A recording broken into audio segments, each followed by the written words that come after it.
देश दुनिया की सारी बड़ी खबरें आगे सामने मौजूद दोस्तों चलेंगे। सबसे पहले सबसे बड़ी आपको बताएंगे जहां पर एक और अमित शाह को बीच रैली में भाषण के दौरान लोगों ने यूजीसी वापस लो के नारे के साथ में ऐसा चिढ़ाया कि अमित शाह को इस मामले पर देना पड़ा बयान। दोस्तों बताएंगे किस तरीके से रैली के अंदर कुछ ऐसा हुआ जिससे अमित शाह और बीजेपी को भारतीय जनता पार्टी के कट्टर सपोर्टरों ने ही पूरी तरीके से लाइन पर लाकर रखा हुआ है। बताएंगे डिटेल में क्या है पूरा मामला। इसी के साथ में मुख्य चुनाव आयुक्त को भी जोरदार तरीके से काला झंडा दिखाया गया है। दोस्तों बताएंगे कहां पर सड़कों पर महिलाएं उतरकर मुख्य चुनाव आयुक्त को काला झंडा दिखाते हुए विरोध करते हुए नजर आए। दोस्तों इसी के साथ में बताएंगे आज संसद का सत्र शुरू होने जा रहा है और क्या पहले ही दिन ओम बिरला को पोस्ट से हटाया जाएगा। दोस्तों डिटेल में जानकारी अब तक पहुंचाएंगे। इसी के साथ में चलेंगे एक एक करके सारी बड़ी खबरों की तरफ। लेकिन उससे पहले अगर आप भी मानते हैं कि अमित शाह का विरोध बीच रैली में होना और मुख्य चुनाव आयुक्त के खिलाफ भी काले झंडे दिखाना, इससे पता चलता है कि कहीं ना कहीं देश के अंदर लगातार जनता का मूड बदलता जा रहा है और भारतीय जनता पार्टी का डाउनफॉल होना शुरू हो चुका है। तो इस वीडियो को लाइक करके लाल बटन दबाकर चैनल को सब्सक्राइब करके बेल आइकन दबाकर कमेंट बॉक्स में अपनी राय जरूर लिखकर बताएगा। दोस्तों ज्यादा से ज्यादा वीडियो को शेयर कीजिएगा। चलते हैं सबसे पहले सबसे बड़ी ब्रेकिंग न्यूज अपडेट की तरफ, जहां पर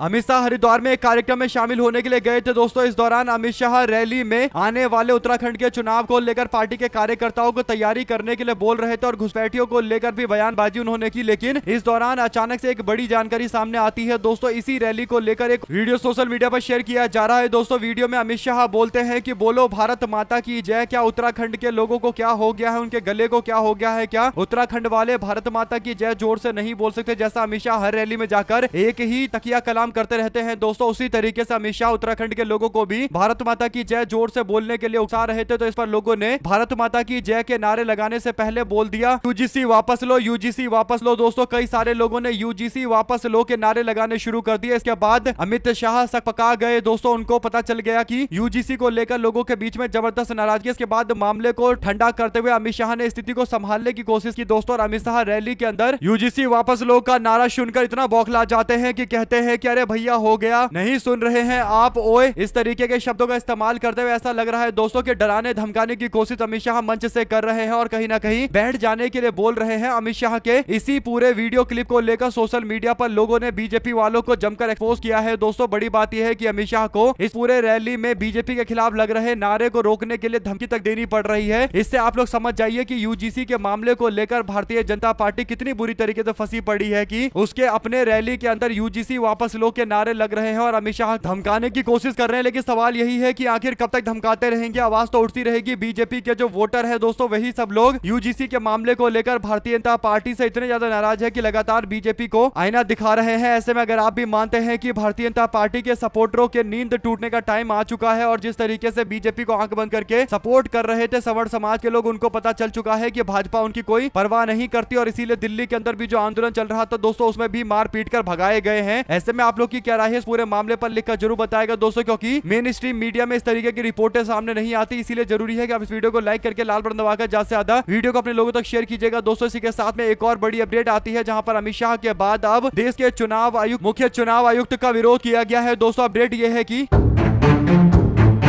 पश्चिम बंगाल के अंदर चुनावों की घोषणा होने वाली है और इसकी समीक्षा करने के लिए यानी चुनाव कब घोषित किया जाएगा और चुनाव की तैयारियां किस तरीके की हुई है ये सारा जायजा लेने के लिए चुनाव आयुक्त मुख्य चुनाव आयुक्त ज्ञानेश्वर कुमार पश्चिम बंगाल पहुंचे हैं। दोस्तों ऐसे में ज्ञानेश्वर कुमार गुप्ता के पश्चिम बंगाल पहुंचने के साथ ही एयरपोर्ट के बाहर जोरदार तरीके का विरोध किया गया। तृणमूल कांग्रेस के कार्यकर्ता काले झंडे लेकर आए और काला कपड़ा लहराते हुए बैनर लहरा रहे हैं जिसमें लिखा हुआ है सेफ डेमोक्रेसी यानी डेमोक्रेसी को बचाओ। ऐसे में दोस्तों एसआईआर के मुद्दे पर लगातार 3-4 दिनों से ममता बनर्जी धरने पर बैठी हुई है और किसी और कार्यक्रम में वो जाती नहीं है, यहीं पर रैली में ही लगातार विरोध कर रही हैं दोस्तों। और इसके बाद ममता बनर्जी का कार्यक्रम लगातार जारी रहेगा विरोध करने का। तो अब चुनाव आयुक्त जब पहुंचे हैं तो उनके विरोध को लेकर भी भारी संख्या में लोगों का हुजूम देखने को मिल रहा है, काले झंडे दिखाए जा रहे हैं। तो आप लोग क्या कहना चाहते हैं दोस्तों लिखकर जरूर बताएगा। चलते हैं एक और बिग न्यूज अपडेट की तरफ, जहां पर क्या ओम बिरला को आज पोस्ट से हटा दिया जाएगा? ओम बिरला को लेकर आज सबसे बड़ी अपडेट सामने आ रही है दोस्तों। देश के संसद के अंदर बजट सत्र एक बार फिर से दूसरा चरण शुरू होने जा रहा है जो जबरदस्त तरीके का हंगामे भरा रहने वाला है। पश्चिम एशिया के अंदर जिस तरीके का युद्ध चल रहा है और भारत के अंदर तेल की कीमतें गैस की कीमतें निरंतर बढ़ती चली जा रही है, तो ये एक बहुत बड़ा मुद्दा इस संसद सत्र के दौरान होगा दोस्तों। इसके अलावा चुनावी राज्य पश्चिम बंगाल के अंदर मतदाता सूची के विशेष गहन पुनर्निरीक्षण यानी एसआईआर के परिणाम जिसमें लगभग 60 लाख लोगों के नाम काटे गए हैं का भी संसदीय कार्रवाई पर अच्छा खासा असर देखने को मिलेगा। ऐसे में दोस्तों लोकसभा के अध्यक्ष ओम बिरला अभी सदन में मौजूद नहीं रहेंगे, क्योंकि ओम बिरला के खिलाफ अविश्वास का प्रस्ताव आ गया है और जब तक ये प्रस्ताव चलता रहेगा तब तक स्पीकर के पोस्ट पर ओम बिरला मौजूद नहीं रहेंगे और इस प्रस्ताव पर चर्चा के दौरान कई सारे मामले विपक्ष उठाने वाला है। ऐसे में दोस्तों नरेंद्र मोदी को भी ओम बिरला के सपोर्ट में आना पड़ा। उन्होंने सारे सांसदों से कहा कि ओम बिरला का सपोर्ट करते रहिए। बीजेपी को डर सता रहा है कि कहीं ओम बिरला के विरोध में भारतीय जनता पार्टी के जो एनडीए गठबंधन के लोग हैं दोस्तों, वे लोग भी कहीं विरोध ना कर दे। इसीलिए बीजेपी 3 लाइन का व्हिप जारी करते हुए सभी लोगों को मौजूद रहने के लिए बोल रही है। अब देखते हैं चर्चा के दौरान किन बातों पर सवाल उठाए जाते हैं दोस्तों और किस तरीके से ओम बिरला के खिलाफ कार्रवाई की मांग की जाती है। डिबेट के बाद जो वोट डाले जाएंगे वो भी काफी जरूरी होगा। जो भी अपडेट इससे जुड़ी आती रहेगी आप तक लगातार अपडेट पहुंचाते रहेंगे। चलते हैं एक और बड़ी खबर की तरफ दोस्तों, जिसमें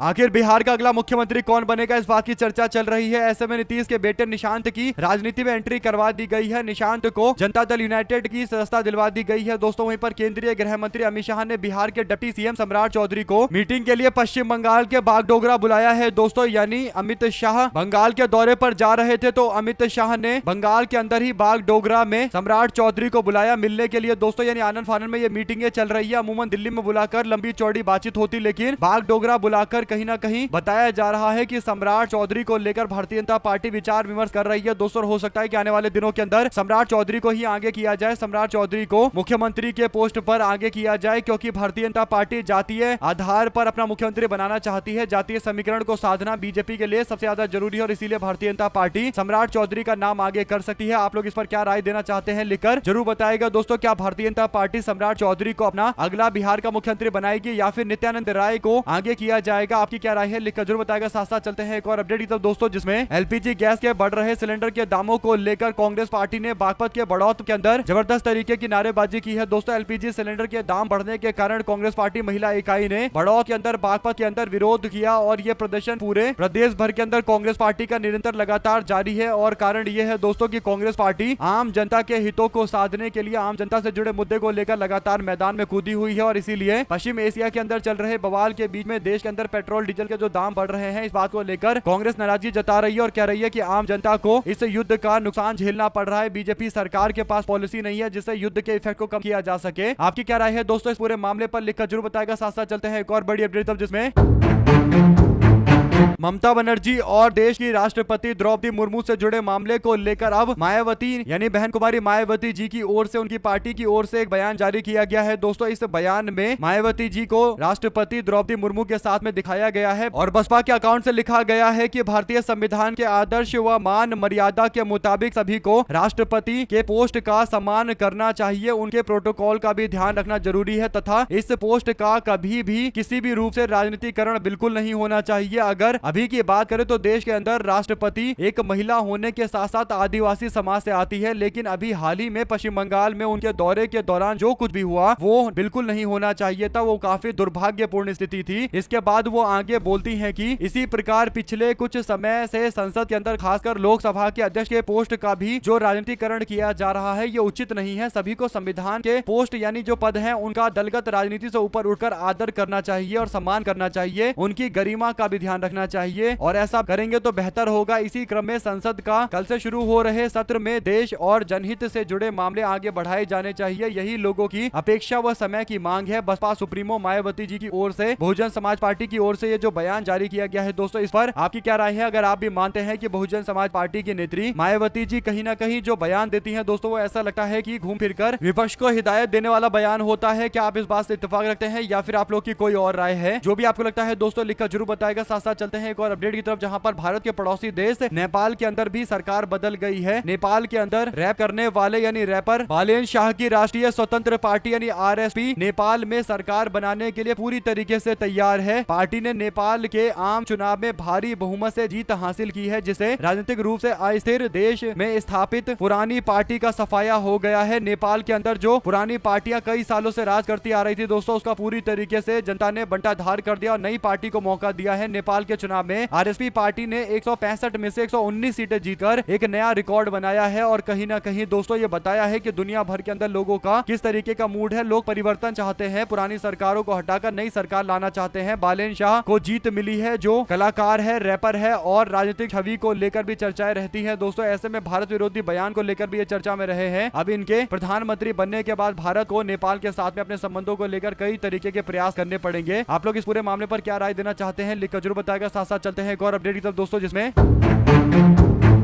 असम में भारतीय जनता पार्टी के एमएलए है रमाकांत देवरी। रमाकांत देवरी का एक बयान आता है, कहते हैं कि मुझे सिखाने की कोई जरूरत नहीं है, मैं विधायक हूँ, चुप रहे। यानी महिला को फटकार लगाते हुए, महिला को धमकाते हुए ये शब्द का इस्तेमाल बीजेपी के एमएलए रमाकांत देवरी कर रहे हैं। रमाकांत मोरी गांव के एक कार्यक्रम में पहुंचे थे, जहां पर महिला ने कहा कि आप जिस रास्ते से आए हैं उसकी मरम्मत लोगों ने खुद अपने पैसे से करवाई है, आपने कोई काम नहीं किया है। आप 10 साल में पहली बार हमारे क्षेत्र के अंदर आए हैं और वो भी वोट मांगने के लिए आए हैं। इतना सुनते ही बीजेपी के विधायक भड़क गया और महिला को धमकाने लगा, कहा कि मुझे सिखाने की कोई जरूरत नहीं है, मैं विधायक हूं। यानी अलग ही अहंकार में बीजेपी का नेता डूबा हुआ है दोस्तों। और आने वाले असम के कुछ दिनों में चुनाव होने वाले हैं, तो हो सकता है कि जनता को याद रहे कि उनके क्षेत्र का विधायक किस तरीके से आम महिलाओं के साथ में दुर्व्यवहार करता है। इस पर कांग्रेस पार्टी ने कहा कि साफ है कि बीजेपी के नेता सत्ता के नशे में चूर हैं, वे जनता को हनक दिखा रहे हैं, लेकिन वे याद रखे कि लोकतंत्र में जनता ही सर्वोपरि होती है। असम की जनता ये अपमान बर्दाश्त नहीं करेगी। बीजेपी को वोट की चोट जरूर मिलेगी और डंके की चोट पर बीजेपी को वोट की चोट आम जनता देगी। असम में पूरी तरीके से बीजेपी को सबक सिखाया जाएगा। गौरव गोगोई आम जनता को इसीलिए एकजुट कर रहे हैं क्योंकि हिमंता बिस्वा शर्मा की 10 साल पुरानी सरकार को लेकर, भाजपा की सरकार को लेकर बीजेपी वालों में एक अहंकार आ चुका है। उनको लग रहा है कि कोई उन्हें हरा नहीं पाएगा। लेकिन असम के जो समीकरण धीरे धीरे करके बनते जा रहे हैं, उसमें कहीं ना कहीं सत्ता विरोधी लहर एकजुट हो रही है दोस्तों, जिससे एक बड़ा परिवर्तन असम के अंदर हो सकता है। आप लोग इस पूरे मामले में अपनी राय जरूर लिख के बताएगा। साथ साथ राज्य सरकारें समय समय पर महिलाओं को आर्थिक रूप से मजबूत बनाने के लिए या यूं कहिए कि चुनावी ढकोसलेबाजी के लिए पैसा देते हैं दोस्तों। कुछ ऐसा ही मामला पंजाब से सामने आ रहा है, जहां पर महिलाओं को घरेलू खर्चा करने के लिए, मदद करने के लिए सरकार मदद पहुंचाने का दावा कर रही है। पंजाब सरकार महिलाओं को राज्य के अंदर तकरीबन 1000 रुपए देगी दोस्तों। हर महीने 1000 रुपए वाली योजना को लागू किया जा रहा है, जिसमें आर्थिक सहायता उपलब्ध कराई जाएगी महिलाओं को। और क्योंकि अब चुनाव आ चुके हैं, लगभग दोस्तों 8-9 महीने का टाइम बचा हुआ है जब पंजाब में भी इलेक्शन होंगे, और 1000 रुपए अभी से अगर पंजाब में महिलाओं को मिलता रहेगा तो आप लोग जानते हैं कि किसको सबसे ज्यादा फायदा मिल सकता है। यानी आम जनता के अकाउंट में पैसा आएगा तो फिर वोट उन्हीं को मिलेगा जिन लोगों ने पैसा भेजा है। और जो बिहार में एक रणनीति बीजेपी ने जेडीयू के साथ में मिलकर अपनाई थी, उसके सफल होने के बाद देश के अंदर चुनाव से पहले पैसा बांटने का जो ट्रेंड है दोस्तों, वो और ज्यादा देखने को मिलेगा। और इसीलिए पंजाब के अंदर भी आम आदमी पार्टी भगवत मान सरकार के द्वारा इस तरीके से 1000 रुपए महिलाओं के अकाउंट में भेजने के दावे चल रहे हैं। आप लोग अपनी राय जरूर लिखकर बताएगा दोस्तों। ज्यादा से ज्यादा वीडियो को शेयर कीजिएगा। चलते हैं एक और अपडेट की तरफ, जहां पर सऊदी अरब के एक रिहायशी इलाके में रविवार को मिसाइल गिरने से 2 लोगों की मौत हो गई और 12 अन्य लोग घायल हो गए। सऊदी नागरिक सुरक्षा विभाग ने बताया कि यह घटना अल खारज शहर के अंदर दिन के अंदर हुआ था और मिसाइल एक रख रखाव और सफाई कंपनी के रिहायशी परिसर में आकर गिरा। यानी ऐसा नहीं है कि अटैक केवल मिलिट्री इंस्टॉलेशन पर हो रहे हैं, यानी जहां पर सेना और फौज के लोग हैं केवल वहां पर अटैक नहीं हो रहा, बल्कि रिहायशी इलाकों के अंदर भी अब हमले हो रहे हैं। ऐसे में दोस्तों अभी कुछ दिनों पहले अजरबैजान पर एक अटैक हुआ था। अजरबैजान पर जब अटैक हुआ तो सबने दावा किया था कि अजरबैजान पर जो हमला हुआ है ईरान ने हमला किया है, लेकिन ईरान ने कहा कि हमने तो कोई मिसाइल उधर मारा नहीं है। तो सवाल ये उठता है कि क्या इजराइल जानबूझकर अपने आसपास के लोगों पर मिसाइल मार रहा है और ईरान का नाम लगा रहा है, क्योंकि बार बार ईरान को बदनाम करने की कोशिश की जा रही है, प्रोपेगेंडा भी चलाया जा रहा है। आप लोग क्या कहना चाहते हैं इस पूरे मामले पर दोस्तों? क्योंकि भारत ने सऊदी अरब के अंदर जो नागरिक अभी भी मौजूद है उनको एडवाइजरी जारी करते हुए कहा कि मिडिल ईस्ट के अंदर बढ़ते तनाव के बीच में रियाद स्थित भारतीय दूतावास ने सऊदी अरब में मौजूद भारतीय नागरिकों से सतर्क रहने और स्थानीय अधिकारियों द्वारा जारी सुरक्षा निर्देशों का पालन करने की अपील करते हुए एक एडवाइजरी जारी की है। दूतावास ने कहा कि सऊदी अरब में मौजूद सभी भारतीय नागरिकों को सतर्क रहना चाहिए। सऊदी अरब की सुरक्षा निर्देश की सख्ती से पालन किया जाना चाहिए। स्थानीय अधिकारी और दूतावास द्वारा जारी सलाहों को मानने के लिए बोला जा रहा है। ऐसे में ईरान, इजराइल और सऊदी अरब जैसे कई देश हैं दोस्तों जो एक दूसरे से टकरा रहे हैं। हालांकि सऊदी पर जो अटैक हो रहा है उस अटैक को लेकर 2 अलग अलग तरीके की थ्योरी है। कुछ लोगों का मानना है कि ईरान डायरेक्ट अटैक कर रहा है, लेकिन सऊदी के रिहायशी इलाकों में नहीं कर रहा, बल्कि जहां पर अमेरिका के लोग आकर छुपे पड़े हैं वहां पर अटैक चल रहा है। और सऊदी ने अभी तक ईरान पर कोई पलटवार नहीं किया, तो इसका सीधा मतलब यह है कि सऊदी को भी पता है कि ईरान उसके आम जनता को टारगेट नहीं कर रहा, बल्कि अमेरिका के जो लोग आकर ईरान के खिलाफ साजिश रच रहे हैं, ईरान के खिलाफ खड़े हैं, उन लोगों पर अटैक हो रहा है। अब अलग अलग तरीके के दावे हैं। दोस्तों आपकी क्या राय है इस पूरे मामले पर लिखकर जरूर बताएगा। साथ साथ मुस्लिम समाज के लोगों के प्रति देश के अंदर बढ़ रही हिंसा से जुड़ी हुई एक और अपडेट आती है। दोस्तों अपडेट है मुजफ्फरनगर से जुड़ी हुई, जहां पर उत्तर प्रदेश के मुजफ्फरनगर के अंदर इमाम साहब के भाई ने बताया कि वो नमाज पढ़ने के लिए मस्जिद जा रहे थे। कुछ लोगों ने उनको रास्ते में रोका और नाम पूछने के बाद पिटाई की। आरोपी लोग आरएसएस से जुड़े हुए, बजरंग दल से जुड़े हुए हैं। मुजफ्फरनगर के अंदर नमाज पढ़ने जा रहे मुस्लिम इमाम के साथ की गई मारपीट को लेकर नाराजगी जताई गई है। दोस्तों आम जनता को परेशान किया जा रहा है, खासकर मुस्लिम समाज के लोगों के लिए। जिस तरीके का माहौल देश के अंदर बनाया गया और जिस तरीके से मुस्लिम समाज के लोगों को टारगेट किया जा रहा है, ये काफी गंभीर मामला है। मुजफ्फरनगर उत्तर प्रदेश से जुड़ी अपडेट आ रही थी। इसी के साथ में चलते हैं एक और बड़ी खबर की तरफ, जहां पर ममता बनर्जी ने नए राज्यपाल एन रवि को लेकर जोरदार तरीके से निशाना साधते हुए कहा कि क्या आपने देखा कि सीवी आनंद बोस को कैसे हटाया गया, यानी बंगाल के आनंद बोस जो गवर्नर थे उनको हटाया गया, राज्यपाल को अचानक से हटाया गया। मुझे सब पता है, उन्हें धमकाया गया था कि वो लोक भवन से पैसा बांटना चाहते हैं, वे लोक भवन को बीजेपी पार्टी का कार्यालय बनाना चाहते हैं, यानी चुनाव के दौरान पैसा लोक भवन यानी राजभवन से बांटा जाना चाहिए। इस तरीके से दबाव बनाया गया था, लेकिन शायद उन्होंने मना कर दिया। इसके बाद उनको हटाकर तमिलनाडु के विवादित गवर्नर वी आनंद बोस को यहां लाकर, बंगाल में लाकर हम लोगों के ऊपर थोपा जा रहा है। बंगाल की मुख्यमंत्री ममता बनर्जी साफ तौर पर सीवी आनंद बोस के बंगाल में आने को लेकर, उनकी नियुक्ति को लेकर सवाल उठा रही है और कह रही है कि ये राजभवन को लोक भवन जिसे अब बोला जाता है उसको पार्टी दफ्तर में कन्वर्ट कर देंगे। ऐसे में दोस्तों एसआईआर के मामले को लेकर लगातार विरोध में ममता बनर्जी मैदान में कूदी हुई है और दूसरी ओर गवर्नर के नए नियुक्ति को लेकर भी उन्होंने सवाल खड़े किए हैं। आप लोग इस पर क्या राय देना चाहते हैं लिखकर जरूर बताएगा। साथ साथ नीतीश कुमार के बेटे निशांत अब राजनीति में आ गए हैं। नीतीश कुमार जो एक टाइम में शेखी बघाड़ते थे और कहते थे कि मैंने अपनी जिंदगी में कभी परिवार को आगे नहीं बढ़ाया, मैंने परिवार की राजनीति नहीं की, मैंने बिहार की जनता की राजनीति की, और पूरे लालू यादव जी उनके परिवार के लोगों पर निशाना साधते रहे दोस्तों नीतीश कुमार। लेकिन आज हकीकत यह है कि नीतीश कुमार की पार्टी सबसे बड़ी परिवारवादी पार्टी है कि उनका बेटा अभी पार्टी में शामिल भी नहीं है। बेटे को पार्टी में शामिल करके सीधा उप मुख्यमंत्री का पोस्ट देने की तैयारी नीतीश कुमार कर रहे हैं। ऐसे में अपडेट यह है कि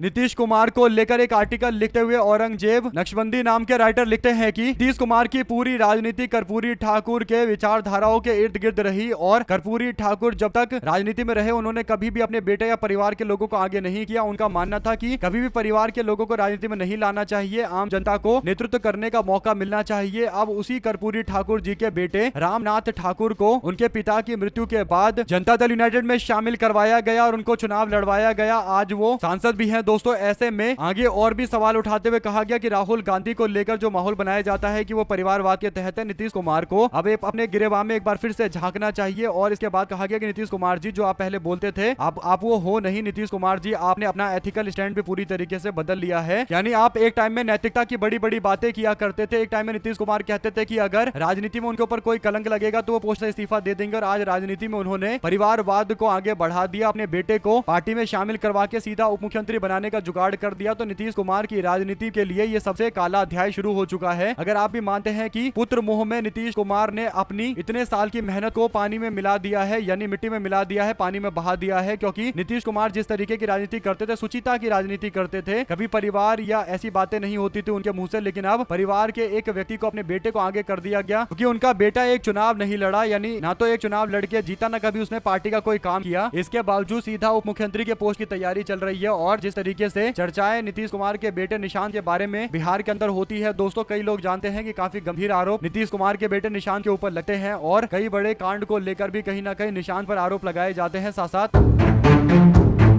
राहुल गांधी ने केरलम के अंदर आम जनता से मुलाकात की है दोस्तों। बच्चों से राहुल गांधी मुलाकात करने के लिए पहुंचे, जहां पर राहुल गांधी ने आने वाले केरल के भविष्य से आगे आने वाले दिनों में किस तरीके की राजनीति होनी चाहिए, किस तरीके से केरला को आगे बढ़ाना, इस बारे में विस्तृत चर्चा की है दोस्तों। राहुल गांधी केरल के परंपरागत खान पान के साथ में लोगों से बातचीत कर रहे थे। जैसा कि आप लोग देख सकते हैं कि पत्तल के ऊपर खाना खाया जा रहा है दोस्तों, जो केरल का एक ट्रेडिशन है, केरल का एक परंपरा है। और इस परंपरा के तहत खाना खाते हुए राहुल गांधी बातचीत कर रहे हैं और भविष्य से पूछ रहे हैं, भविष्य को वो कैसे इमेजिन करते हैं, यानी किस तरीके का केरल का भविष्य चाहते हैं, आम जनता और युवाओं से पूछा जा रहा है। अगर आप भी मानते हैं कि अच्छी बात है, बच्चों से बात करना चाहिए, बच्चे बताएंगे कि वो किस तरीके के भविष्य की कल्पना करते हैं और उस तरीके का भविष्य बनाने के लिए नेताओं को दिन रात काम करना चाहिए। साथ साथ अमरोह के अंदर उत्तर प्रदेश में मंडी धनौरा के अंदर भारतीय जनता पार्टी के विधायक राजीव तरारा के काफिले पर पथराव किया गया और सुरक्षा कर्मियों की सरकारी बंदूक लूटने का प्रयास किया गया। इस मामले में सीसीटीवी फुटेज जब सामने आया तो मामला ऐसा निकला कि अब सवाल खड़े हो गए। दोस्तों, पुलिस ने इस मामले में 2 नामजद आरोपियों को गिरफ्तार करके जेल भेज दिया है, जबकि 6 अज्ञात लोगों के खिलाफ मुकदमा दायर किया गया है। वहीं पर मामले में लापरवाही के आरोप में एसएसआई सहित 3 पुलिसकर्मियों को निलंबित किया गया है। जानकारी की माने तो 22 फरवरी को शाम क्षेत्रीय विधायक राजीव तरारा अपने काफिले के साथ अमरोहा की ओर जा रहे थे। जब उनका काफिला मंडी धनौरा रेलवे क्रॉसिंग के पास पहुंचा, तभी पीछे से बाइक सवार 2 युवक के साथ विवाद हो गया। आरोप लगाया गया है कि बाइक सवार युवकों ने पहले विधायक की कार में टक्कर मार दी, इसके बाद गाली गलौज शुरू कर दी। इसके बाद कुछ अन्य साथी भी मौके पर पहुंच गए और विधायक के काफिले पर पथराव कर दिया गया। इस पथराव में कार का शीशा भी टूट गया और विवाद काफी ज्यादा बड़ा था। दोस्तों, ऐसे में बीजेपी के नेता अपनी हनक दिखाते हुए कहीं ना कहीं इस विवाद को और आगे बढ़ाते हुए दिखाई दे रहे थे। अब देखते हैं कार्रवाई के नाम पर क्या बीजेपी के विधायक पर भी एक्शन लिया जाएगा या फिर भाजपा के विधायक को छोड़ दिया जाएगा। साथ साथ बंगाल में